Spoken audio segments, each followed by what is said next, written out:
Hello dear brides, I'm Petra from France. Since the beginning of my journey a year ago, my job situation and my finances went from successful and more than comfortable to reduced to a loaf of bread. Her husband was diagnosed 2 years ago with this disease that led him to stop working because he's not physically able to perform anymore the job he was doing for more than 14 years. And due to COVID, I lost the very high and good position I had. During that year, I learned to trust the Lord and let go of things, but I confess that it has been easier to let go of healthy husband than to let go of my finances.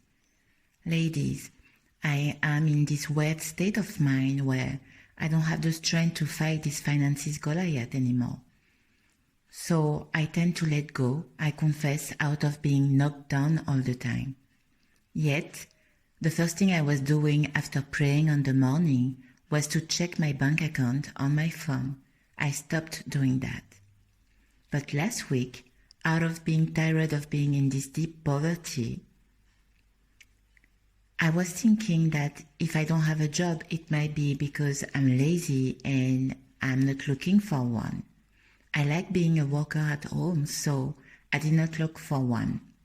So, as I searched to send out resume, I saw an interesting position that was 10 minutes away from home.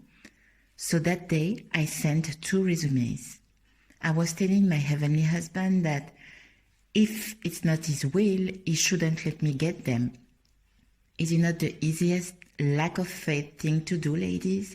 Helping the Lord, and then tell him, I did it, but if it's not your will, you know. Ladies, not bragging about it, but I never ever needed to send out resume to get a job. I used to be called and then picked up the best offer among many. So I'm just clueless about what is happening. After that, I sent an email to our bank account manager asking her if she would let us have a loan so our account will not be overdrawn again. She denied my request, saying that it won't be helping us. I praised the Lord and I repented. Do not get me wrong, it's not a bad thing to look for a job. It's just that in my situation, I'm pretty sure that my heavenly husband is not opening the doors in that area for me because he wants to lead me somewhere else. All I could hear in my heart was, stand still, embrace your desert, do not try to run away from it. And then, ladies, yesterday, my heavenly husband told me something that might sound silly to you. But as I was asking the Lord to get me out of being overdrawn in my account, he simply told me, stop using your credit card. Because I only shop for grocery or baby things or needed things, it never occurred to me that I was dwelling into the poverty mindset and that it was an hindrance to the work of the Lord in my finances. I settled for less. I have seen my mom dwelling in credits, loans, and in this poverty mindset since I was a child and up to now.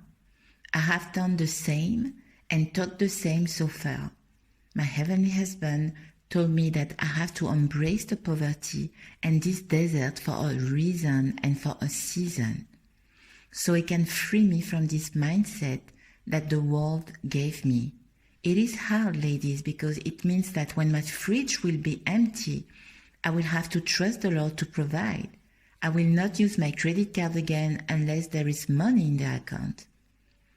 My healthy husband and I have a joint account, so the only expenses there would be his.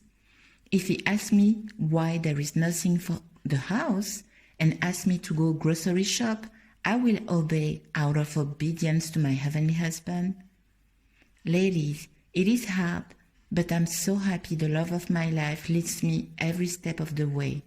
As a confirmation, the mentality poverty lesson I just read was about that. Don't settle for less. Oddly enough, I feel released.